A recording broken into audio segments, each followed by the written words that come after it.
तो हेलो प्यारे बच्चों, स्वागत करते हैं आपका अपने इस चैनल पर। आज की वीडियो बहुत इंपॉर्टेंट होने वाली है क्योंकि इसमें बच्चों को बहुत सारे कंफ्यूजन है। कंफ्यूजन क्या है कि इस बार पहली बार यूकेपीएससी आयोग जो है आपका यूपीसीएल और पिटकुल का एग्जाम कराने जा रहा है।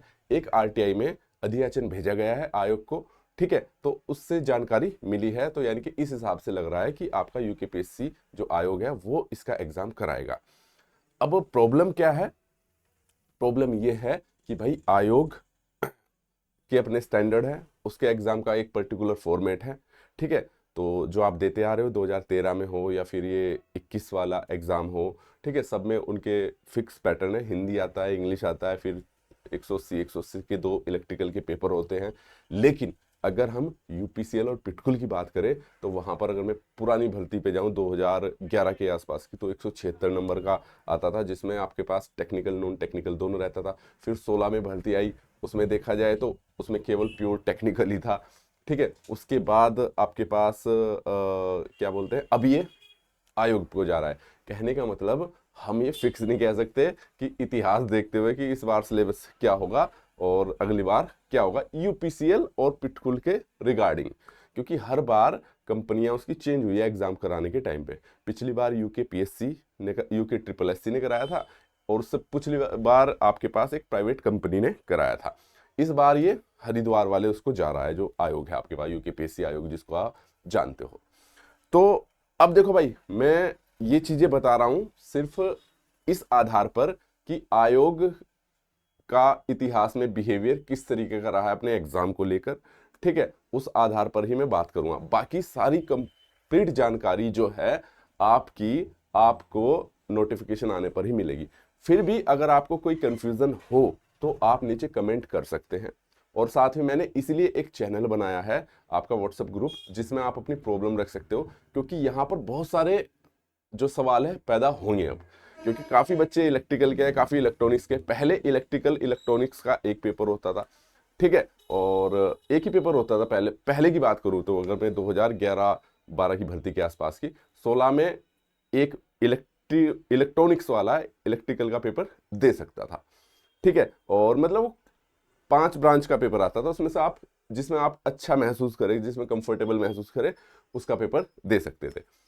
अब आयोग के पास है, तो आयोग का तो इसमें क्लियर स्टैंड है कि भाई वो इलेक्ट्रिकल को अलग मानता है, इलेक्ट्रॉनिक्स को अलग मानता है। बाकी अब आयोग यूपीसीएल और पिटकुल की नियमावली को कैसे देखता है, क्योंकि यूपीसीएल पिटकुल की नियमावली जो है भर्ती की, उसमें तो लिखा हुआ आता है कि इलेक्ट्रिकल से डिप्लोमा हो, इलेक्ट्रॉनिक्स से डिप्लोमा हो, या उसके जैसी किसी भी ब्रांच से डिप्लोमा हो, तो वहां पे फॉर्म फिल कर सकते हो। लेकिन आयोग की जो भर्तियां होती है उसमें प्योर इलेक्ट्रिकल ही लिखा आता है। तो यहां पर देखते हैं, ये सारी चीजें नोटिफिकेशन आने पर पता चलेगा कि वो अपने नोटिफिकेशन में किस तरीके से ब्रांचेस को कंसिडर करता है। क्या वो इलेक्ट्रॉनिक्स की सीट अलग रखेगा या कंबाइंड रखेगा, क्योंकि जो कि उसमें ई एंड एम ग्रुप होता है आपके पास यूपीसीएल पिटकुल में, ठीक है। ये तो आपका नोटिफिकेशन आने के बाद ही पता चलेगा, ठीक है। फिर भी किसी बच्चे को किसी तरह की कोई दिक्कत हो तो चैनल को जरूर ज्वाइन कर लीजिएगा, ठीक है। आज बात करेंगे हम इसमें सिलेबस की। ये सिलेबस जो है आपके पास भाई, ये 2000 जो अभी एग्जाम हुआ था 23 में, उसके आधार पर है। और पहले से इसी टाइप का इसका पेपर कराता आया है आयोग। इलेक्ट्रिकल ब्रांच के लिए, इलेक्ट्रिकल और मैकेनिकल और सिविल है, तो इसका फॉर्मेट एक जैसा है। लेकिन जैसा कि मैंने बताया, इस बार पहली बार आपका जो आयोग है वो यूपीसीएल और पिटकुल का एग्जाम कराने जा रहा है। तो ये देखना जरूरी होगा, क्या वो सिलेबस वही रखेगा जो पहले था, जो आपके पास कि भाई यूपीसीएल ने डिफाइन कर दिया हो कि भाई ये सिलेबस रहना चाहिए। क्योंकि आयोग का खुद का सिलेबस है इलेक्ट्रिकल के लिए, सिंपल सी बात हो तो डिप्लोमा में जितने सब्जेक्ट होते हैं उनसे लेता है इंपॉर्टेंट टॉपिक और उनको डाल देता है सिलेबस में, जो जरूरी है, ठीक है। तो मैं बात करने वाला हूं यहां पर उस आधार पर जो कि आपका यूके पीएससी जेई इलेक्ट्रिकल का सिलेबस होता है। हम जो फॉलो करेंगे, मैं बता दूं, इसमें सिलेबस की जो पढ़ाई की बात करेंगे, ये तो मैंने बता दिया नोटिफिकेशन आने पे पता चलेगा। लेकिन पुराना सिलेबस क्या है उसको हम जान लेते हैं। मैं बता दूं, इलेक्ट्रिकल वालों के लिए अगर मैं बात करूं, ठीक है, सिलेबस यही रहना है चाहे कुछ भी हो जाए भाई। ऐसा तो नहीं मशीन चेंज हो जाएगी, पावर सिस्टम चेंज हो जाएगा, मेजरमेंट चेंज हो जाएगा, डिजिटल इलेक्ट्रॉनिक्स चेंज हो जाएगा, नहीं। ये सब चीजें तो कॉमन रहेंगी। दिक्कत है जो इलेक्ट्रॉनिक्स वाले बच्चे हैं, क्या उनको इलेक्ट्रॉनिक्स का पेपर अलग से मिलेगा या ये बोला जाएगा कि आप इसे ही दो, क्योंकि पहले तो इलेक्ट्रॉनिक्स वाले इलेक्ट्रिकल का ही पढ़ के देते थे, ठीक है। बाद में चेंजेस हुए कि आप अपनी ब्रांच का, उसका इलेक्ट्रॉनिक्स का अलग होगा, इलेक्ट्रिकल का अलग होगा, लेकिन वो कौन से आयोग के थ्रू हुआ था? UK PSC, sorry UK triple SC आयोग, ठीक है। तो भाई ये आरटीआई, इसमें पहले हम सीट जान लेते हैं। देखो ये आपके पास विद्युत यांत्रिकी की, ये आपके पास जल संस्थान की है, ठीक है। अवर अभियंता की जो सीट है आपके पास विद्युत यांत्रिकी की, ठीक है, इसमें क्या है 17 सीट है, ठीक है। और ये सहायक अभियंता की है, यानी कि असिस्टेंट इंजीनियर की, सिंपल सी बात है, ठीक है। मोटा मोटा सा आरटीआई में यानी कि यहाँ से अध्याचन जा चुका है ये आपके पास, ठीक है। संयुक्त कनिष्ठ अभियंता सेवा परीक्षा 2026, तो इतना तो तय है कि आपके पास 2026 में एक ही पेपर होगा, सारी ऊर्जा विभाग भी इसमें इंक्लूड हो गया, और जो आपके इसके डिपार्टमेंट होंगे आपके पास आयोग के, ठीक है, उसमें भी यही एक ही पेपर होने वाला है। तो यहाँ से आप आइडिया लगा सकते हो, मैं बात कर रहा हूँ यहाँ पे जो हमसे रिलेटेड है इलेक्ट्रिकल वाले की, उससे यूपीसीएल में E&M ग्रुप होता है, ठीक है। अगर मैं बात करूँ यहाँ पर तो आपके पास 50 सीट है भाई, 3 इसमें बैकलॉग है, 47 मान सकते हो आप, ठीक है। बाकी कैटेगरी वाइज इन्होंने दे रखा है, ठीक है। फिर पिटकुल में है, पिटकुल की अगर मैं बात करूँ यहाँ पे कनिष्ठ अभियंता है, ठीक है। कनिष्ठ अभियंता की यहाँ पे 43 सीट है, लगभग 93। इस पे हमने पहले भी लिया था 40-45 सीट है जो, ठीक है भाई। तो ये इसकी हो गई आपके पास क्या सीटें, लग और भी है इसमें, मतलब ना अलग अलग डिपार्टमेंट की है, अलग अलग ये है आपके पास। ये सहायक अभियंता की है, तो देख सकते हो सहायक अभियंता की भी वैकेंसी है, यानी कि असिस्टेंट इंजीनियर की भी है, लेकिन कम है वो थोड़ी सी कंपेयर टू, ठीक है। टोटल मिला के मैंने जोड़ा था, तो टोटल मिला के देखा जाए तो 110-12 के आसपास ये वैकेंसी बनती है भाई। अब आ जाते हैं भाई इसके सिलेबस पे कि इसका सिलेबस क्या रहता है, ठीक है। सिलेबस में बच्चों को, और वो मैं बताऊंगा इसमें हम पढ़ाएंगे भी कैसे, इस सिलेबस को लेके हमारी स्ट्रेटेजी क्या रहने वाली है, किस बुक से आप पढ़ो इसको, क्योंकि जिस तरीके का सिलेबस है वो एक बुक में तो मिलेगा नहीं, लेकिन एक बुक है ऐसी जिसमें आपको सारा सिलेबस मिलेगा, ठीक है। मैं बताऊंगा कौन सी, ठीक है। कहाँ गया भाई, आ जाओ यार। फिर भी किसी बच्चों को किसी तरह की कोई दिक्कत हो ना भाई, नीचे कमेंट बॉक्स में कमेंट पे छोड़ देना, ठीक है। मैं उसका जरूर जवाब दूंगा। और मैंने वो जो चैनल बनाया है वो इस तरीके का रखा है, उसमें आप चैट के माध्यम से अपने सवाल जवाब पूछ सकते हो, जैसे मैं फ्री होऊंगा जवाब दे देंगे आपको, ठीक है। तो देखो भाई, पेपर होता है आपके पास, सामान्य हिंदी आती है 100 नंबर की, सामान्य इंग्लिश काफी बच्चों ने दे रखा होगा, उन्हें पता होगा, ठीक है। 2 घंटे का पेपर है इंग्लिश और उसका। फिर 180 नंबर का एक पेपर आता है, इलेक्ट्रिकल फर्स्ट, इलेक्ट्रिकल सेकंड, ठीक है। 2 पेपर होंगे इसके पास, प्रथम और द्वितीय, टोटल मिला के 360, ठीक है। क्वेश्चन हो गया 720 का ये हो गया, और 200 जोड़ लो, 920 का वो होता है। इंटरव्यू इसमें नहीं होता है भाई, ठीक है। ये इसमें हिंदी का वो दे रखा है इन्होंने, इंग्लिश का सिलेबस दे रखा है, ठीक है भाई। तो एंटोनिम्स, सिनोनिम्स, वर्ब देख सकते हो, ये मैं टेलीग्राम ग्रुप में भी डाल दूंगा, और आपके जो हमने ग्रुप बनाया है उसका व्हाट्सएप वाला, उसमें भी डाल दूंगा, ताकि आपको सिलेबस मिले भाई आपको, ठीक है भाई। तो मैं बात करूंगा यहाँ पे इलेक्ट्रिकल का सिलेबस डिस्कस करूंगा मैं यहाँ पे। टोटल 17 पॉइंट है इसमें, 17 वो है। इंग्लिश में बात की जाए तो आपके जैसे आर्टिकल्स हो गया, यूज ऑफ प्रीपोजिशन हो गया, वन वर्ड सब्स्टिट्यूशन हो गया, ठीक है। सिनोनिम्स हो गया, एंटोनिम्स हो गया, वर्ब, मेन, ऑक्सिलरी वर्ब, ठीक है। और इसके बाद ये आ जाता है आपके पास भाई हिंदी वाला, ठीक है। कनिष्ठ अभियंता जेई के लिए है, ठीक है। वर्ण संरचना, स्वर, व्यंजन, ये सब, ठीक है, ये आप पढ़ सकते हो। टोटल मिला के देखे जाए तो 10 चैप्टर के आसपास है इसमें, ठीक है। ज्यादा सिलेबस नहीं होता है, लेकिन जो ज्यादा सिलेबस है भाई, इसमें 2 पेपर होते हैं, पेपर फर्स्ट और सेकंड। ये पीडीएफ आपको मिल जाएगी टेलीग्राम चैनल से, ठीक है। तो जो बच्चा देख रहा है टेलीग्राम चैनल भी ज्वाइन कर ले, टेलीग्राम में फायदा रहता है, कंटेंट ज्यादा भेज सकता हूं मैं आप लोगों को, ठीक है। तो भाई देखो यहाँ पे मैं बता दूं, टोटल मिला के जो मेरी ऑब्जर्वेशन में आया ना, इसमें टोटल मिला के 10 बुक के आसपास है, जो आपको बहुत अच्छे से पढ़ी, 10 से भी ज्यादा ही हो जाती है। मैं बताता हूँ कैसे। पहली है बेसिक इलेक्ट्रिकल इंजीनियरिंग, जो आप पढ़ते हो डिप्लोमा बेसिक या फंडामेंटल ऑफ इलेक्ट्रिकल इंजीनियरिंग पढ़ते हो उसमें। तो ये बोल रखा basic terminology and their concept. Basic terminology का मतलब हो गया यहाँ पे रेजिस्टेंस, वोल्टेज, करंट, ठीक है, ये सब चार्ज वगैरह, इन सब के बारे में पढ़ना है आपको। डीसी सर्किट में केवीएल, केसीएल आ जाता है, batteries, capacitor, electromagnetism, electromagnetic induction, AC circuit, polyphase, ये सब बेसिक इलेक्ट्रिकल का पार्ट है, ठीक है। एक बुक होगी। अगला आता है electrical and electronics material, maximum theoretical base है, थियोरिटिकल क्वेश्चन आते हैं इसमें, ठीक है, ये तो पूरा न्यूमेरिकल बेस है, ठीक है।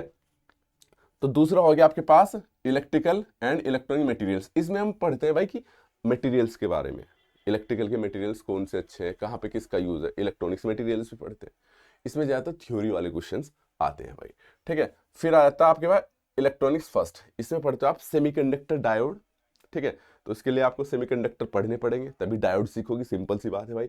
बीजेटी बाइपोलर जंक्शन ट्रांजिस्टर जिसको बोलते हैं, basic transistor amplifier, single stage amplifier, transistor power amplifier, feedback amplifier, regulated power supply. तो तरीके से देखे ना, इन्होंने पूरा इलेक्ट्रॉनिक्स डाल दिया है भाई, यहाँ पे पूरा इलेक्ट्रॉनिक्स डाल दिया है। इसका जो सिलेबस है ना वो इतना ज्यादा वाइड है कि एसएससी जेई का भी सिलेबस नहीं इतना, सेंट्रल गवर्नमेंट का, लेकिन यहाँ का सिलेबस बहुत ज्यादा है भाई, एनालिसिस करोगे तो आप।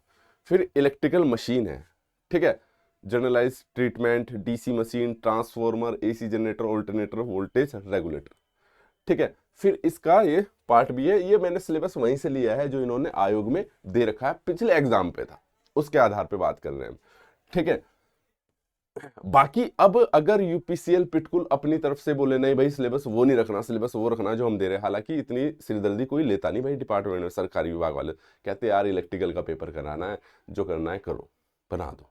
क्योंकि आयोग अब के अपने खुद के तरीके होते, तो 100 नंबर के पेपर लेता था, जो यूके ट्रिपल एससी आयोग था 100 के, सबके 100 के लेता था, ठीक है। इसके अपने खुद के जो है गाइडलाइंस है, ये अपने हिसाब से लेगा, सिंपल सी बात, इसके खुद के स्टैंडर्ड है, अपने हिसाब से लेगा।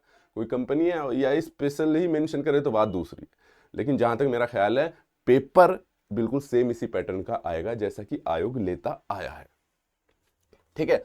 ये आपके पास EMI, electric measuring instrument and measurement, ठीक है। इसमें पढ़ते हो आप, सिंपल सी बात है, इलेक्ट्रिक मेजरिंग इंस्ट्रूमेंट पढ़ते हो, एरर पढ़ते हो, एमीटर, वोल्टमीटर, जिसमें पीएमएमसी, मूविंग कोइल और मूविंग आयरन पढ़ते हो। ये मेजरमेंट की बुक होगी, एक तरीके से मेजरमेंट को आपको पढ़ना है, कहने वाले डिप्लोमा में जो बुक है ना आपके पास मेजरमेंट की, वो बहुत ढंग से आनी चाहिए, ठीक है भाई।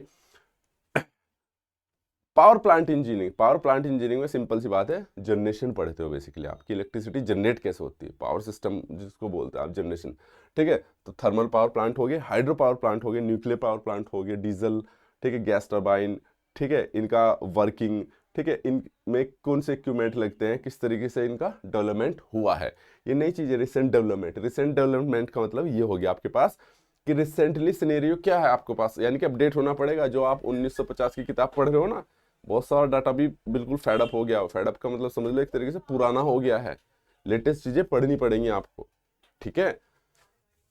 क्योंकि जब की किताबें लिखी हुई ना तो इंटरकनेक्टेड ग्रिड था ना कुछ था, ठीक है, किसी राइटर ने नई बुकों में चेंज करके वो चीजें कर दी हो तो बात दूसरी। फिर आ जाते हैं transmission distribution of electrical power. तो यहाँ पे ट्रांसमिशन पढ़ोगे आप, यानी कि इलेक्ट्रिसिटी का ट्रांसमिशन कैसे होता है, और दूसरा डिस्ट्रीब्यूशन कि ये लोगों को बांटी कैसे जाती है, ठीक है। लोगों को समझ लो, इंडस्ट्री को समझ लो, ठीक है। इसमें पढ़ते हो आप, सिंपल सी बात है, तो पढ़ते हैं हम इसमें, क्लियर है। यहाँ पे 8वां पॉइंट रह गया इसमें, इलेक्ट्रॉनिक्स सेकंड, यहाँ पे जो है डिजिटल इलेक्ट्रॉनिक्स। देखो यहाँ पे, वहाँ पे एनालॉग इलेक्ट्रॉनिक्स था, यहाँ पे 8वें पॉइंट में डिजिटल इलेक्ट्रॉनिक्स आ गया है, माइक्रो प्रोसेसर आ गया है, माइक्रो प्रोसेसर पढ़ना पड़ेगा, ऑस्किलेटरी पढ़ना पड़ेगा, integrated electronics operational amplifier, communication engineering, communication engineering तक डाल रखी है इन्होंने, मतलब आते हैं। और क्वेश्चन मैंने पेपर का एनालिसिस किया है, उस पेपर का भी सॉल्यूशन मैं करा दूंगा आप लोगों को, ठीक है। तो देखो यहाँ पे मतलब कि इलेक्ट्रिकल वालों को एक तरीके से देखा जाए तो कायदे से दे सकता है इलेक्ट्रॉनिक्स वाला पेपर, क्योंकि आ रहा है, लेकिन सवाल ये है कि उसमें इलेक्ट्रिकल वाले पार्ट से क्वेश्चन ज्यादा आते हैं, ठीक है। इनसे आते तो है कम्युनिकेशन इंजीनियरिंग, इनसे भी आते हैं, लेकिन इतने ज्यादा नहीं आते जैसे बेसिक इलेक्ट्रिकल से या मशीन से आते हैं, ठीक है। फिर आ जाता है, ये पेपर फर्स्ट में आएगा, पेपर फर्स्ट का सिलेबस है भाई, टोटल 8 चैप्टर समझ लो, सेम यही चीज इन्होंने लगभग यहां रिपीट कर दी है भाई आपके पास। बस क्या किया इन्होंने, जैसे कि नेटवर्क्स थ्योरम है, केवीएल केसीएल है, वो डीसी सर्किट में पढ़ोगी आप, केवीएल केसीएल, ठीक है, वहां पे थ्योरम भी पढ़ोगे, तो वही चीज जो पेपर फर्स्ट में वहां के लिए पढ़ रहे थे वही चीज यहाँ पे पढ़ी जाएगी, यानी कि ये वाला पोर्शन और वहां वाला पोर्शन सेम ही है। अब बात करते हैं इलेक्ट्रिकल मशीन की। एक इलेक्ट्रिकल मशीन की अगर मैं बात करूं, यहाँ सेकंड डाल दिया इन्होंने, फर्स्ट में जो यहाँ पे इलेक्ट्रिकल मशीन डाल रखी, इसमें डीसी मशीन ट्रांसफॉर्मर डाल रखा है इन्होंने, बस डीसी मशीन यानी कि मोटर, जनरेटर और ट्रांसफॉर्मर, लेकिन यहाँ पे इलेक्ट्रिकल मशीन सेकंड है, तो दैट मीन्स इस वाले पेपर में अब पढ़ना तो साथ में ही पड़ेगा, क्योंकि पेपर तो एक ही दिन होना है, ठीक है। आई बात समझ में? तो क्या है यहाँ पर, जो है आपके पास ये सिंक्रोनस मोटर है, यहाँ पे एसी रोटेटिंग मशीन आ गई, इंडक्शन मोटर हो गया, एफएचपी आ गया, फ्रिक्शन हॉर्स पावर, ठीक है, और स्टेपर मोटर, सर्वो मोटर और समरसिबल पंप्स, ये आपके पास हो गया है। ठीक है भाई। स्विच गियर एंड प्रोटेक्शन, वहां पे जनरेशन हो गया, ट्रांसमिशन डिस्ट्रीब्यूशन हो गया, अब स्विच गियर प्रोटेक्शन में सर्किट ब्रेकर हो गए, रिले हो गया, यानी कि जो सेफ्टी आपका पावर सिस्टम है उसे किस तरीके से सेफ रखना है, किस तरीके से हमें स्विच गियर यूज करने हैं, स्विच यूज करने हैं बेसिकली, वो इसमें पढ़ते हैं हम। ठीक है, इसमें पढ़ सकते हो low cause of low power factor, fuse, और मैं जो कंटेंट पढ़ाऊंगा भाई बिल्कुल बिल्कुल टिकटो इसी टॉपिक के आधार पर, इसी उसके आधार पर पढ़ाऊंगा आप लोगों को। ठीक है, तो जो बच्चा पहली बार देख रहा है चैनल को जरूर सब्सक्राइब कर ले। ठीक है, और जो बच्चा इस वीडियो को ITI के चैनल पे देखेगा वो हमारे नीचे लिंक दे रखा है, तो जेई वाले चैनल को क्या बोलते हैं, सब्सक्राइब जरूर कर ले, क्योंकि आगे से जेई की जितनी भी क्लासेस होंगी वो इसी चैनल पे होगी, जेई वाले पे। ठीक है, तो अभी तक ITI में बिजी थे हम, अब जेई वाले की भी शुरुआत कर दी है। आपको जब कंटेंट पढ़ोगे तो आपको मजा आएगा, ये मेरी गारंटी की बात है आपको। ठीक है, और वो PDF की फॉर्म में जो कंटेंट मिलेगा आपको बाद में इतना ज्यादा एनहेंस करेगा, मतलब इतना ज्यादा सपोर्टिव होगा, वो आपको खुद पता चल जाएगा जब आप 2-4 क्लास देख लोगे भाई। ठीक है, पहले क्या बोलूं, वो देख लेना पहले आप लोग। फिर है non conventional sources of energy. ठीक है, तो प्रेजेंट सिनेरियो क्या है, यानी कि फिलहाल की सिचुएशन जाननी पड़ेगी आपको। ठीक है, नॉन कन्वेंशनल सोर्सेज जैसे कि आपके सोलर एनर्जी हो गया, सोलर पावर प्लांट को कोई पढ़ाता ही नहीं जल्दी से। ठीक है, मैं बता रहा हूँ, हाँ बस वो पहले 4 पढ़ा दिया, इनको छोड़ दिया, लेकिन नहीं, ये पढ़ाऊंगा मैं आपको। ठीक है, ऐसे कोई टॉपिक नहीं छोड़ूंगा, इसलिए वो ग्रुप बनाया मैंने, ताकि अगर कोई रह भी जाए तो मुझे फोन कर दो, मैसेज कर दो कि सर ये टॉपिक रह गया, कराओ। विंड एनर्जी हो गया, थर्मल हो गया आपके पास, एस्टिमेटिंग कोस्टिंग, इलेक्ट्रिकल इंजीनियरिंग, देखो। ठीक है, ये डाल दिया। आप इसमें क्या जाओ, बाकी चीजें पता ही आपने डिप्लोमा में पढ़ा है, डिप्लोमा कर रहे हो, यूटिलाइजेशन ऑफ इलेक्ट्रिकल एनर्जी। फिर इसी का पार्ट बी है। ठीक है, पार्ट बी है इंस्टॉलेशन एंड मेंटेनेंस, जैसे बच्चे बहुत कम पढ़ते हैं। ठीक है, लेकिन सारी चीजें बताऊंगा, कुछ नहीं छोड़ूंगा मैं इसमें से, ऐसा तो नहीं, क्योंकि यही तो चीजें आपको वो बनाती हैं भाई। बाकियों ने भी वही पढ़ रखा, तुमने वो पढ़ रखा, कुछ बच्चे छोड़ के भी चले जाते हैं कि छोड़ो यार 2-4 सवाल आएंगे, इधर उधर से कर लेंगे। ठीक है, इंडस्ट्रियल इलेक्ट्रॉनिक्स, इसे इंडस्ट्रियल इलेक्ट्रॉनिक्स डिप्लोमा में नाम है, कायदे से पावर इलेक्ट्रॉनिक्स बोल सकते हैं, SCR, डायरेक्ट, ट्रैक, ये सब पढ़ते हो इसमें आप। ठीक है, तो सारी चीजें इन्होंने दे रखी है। ठीक है, इंस्ट्रूमेंट एंड कंट्रोल, इंस्ट्रूमेंटेशन का भी इन्होंने डाल दिया यार इसमें, CRO हो गया, open loop, close loop system हो गया, कंपोनेंट सर्किट कंट्रोल सिस्टम हो गया। ठीक है, PLC आपको जल्दी से मिलेगा नहीं, ठीक है, लेकिन लेक्चर मिलेंगे आपको PLC के विद MCQ भी, और मैं बताऊंगा कंटेंट भी कहाँ मिलेगा, सारा किस बुक में मिलेगा। ठीक है, मेजरमेंट, ये मिसलेनियस हो गया, मेजरमेंट ट्रांसड्यूसर, तो इसमें ट्रांसड्यूसर भी पढ़ते हो आप, मेगर हो गया, एप्लीकेशन हो गया इसके ट्रांसड्यूसर में, ये displacement, strain, force, torque, pressure, flow, temperature, signal conditioning, recording, display system. तो ये सारे के सारे आपके पास क्या है भाई, कायदे से देखे जाए तो यहाँ की अगर मैं पेपर सेकंड की बात करूँ ना, मोटी मोटी मैं बुक बता दूं आपके पास, जो है इसमें 10 चैप्टर आ रहे हैं आपके पास। ठीक है, 10 चैप्टर में से अगर मैं बात करूँ ना, सिर्फ ये नेटवर्क जो थ्योरम वाला पार्ट है इसमें, ये हम यहाँ पे भी पढ़ते हैं साथ में, इसमें दोनों पेपर का कंबाइंड लेके चलेंगे। अब कहने का मतलब ये तो नहीं, मान लो इलेक्ट्रिकल मशीन पढ़ रहे हैं हम, तो पहले अगर मैं मशीन की बात करूँ तो फर्स्ट पढ़ ली, तो दूसरी सेकंड इसी के साथ पढ़ेंगे, पढ़ने में आसानी रहेगी।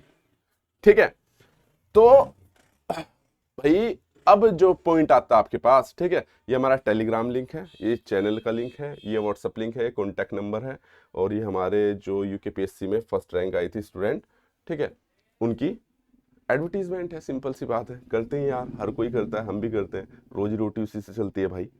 ठीक है, कहोगे एक ही तो नहीं, और भी थे भाई, बस यार फोटो इसी की पड़ी थी, औरों की यार अब वो पहले हुए थे तब ध्यान नहीं रहे। ठीक है, देखे लग रही है टीम इकट्ठा करके डाटा करके करेगी एडवर्टीजमेंट।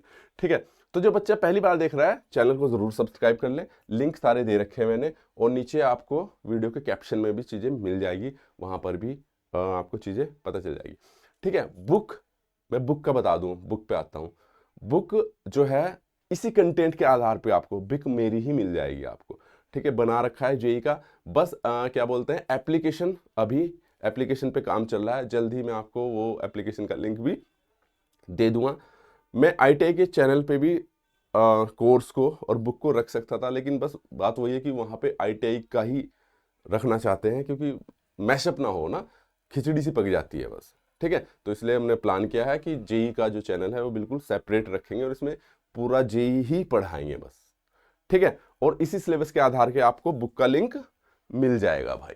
ओके, तो भाई जो भी बच्चा हमें पहली बार देख रहा है चैनल को जरूर सब्सक्राइब कर ले, साथ में टेलीग्राम चैनल को भी ज्वाइन कर ले, क्योंकि आपकी तैयारी बिल्कुल जीरो से यहीं से स्टार्ट करने वाले हैं हम, ठीक है। और एंड तक इसमें मैं तैयारी कराऊंगा आप लोगों को, फिर और डायरेक्ट कांटेक्ट में रहेंगे, बात करेंगे, किसी बच्चे को कोई चीज़ समझ में नहीं आएगी उसे दूसरे तरीके से बताएंगे, ठीक है। और साथ ही साथ आपको कंटेंट डिलीवर होता रहेगा, वो आपको दिख भी जाएगा भाई, ठीक है। इसलिए मैंने वो जो ग्रुप बनाया है इसीलिए बनाया कि सिर्फ इसी एग्जाम को हम टारगेट करके चल सके।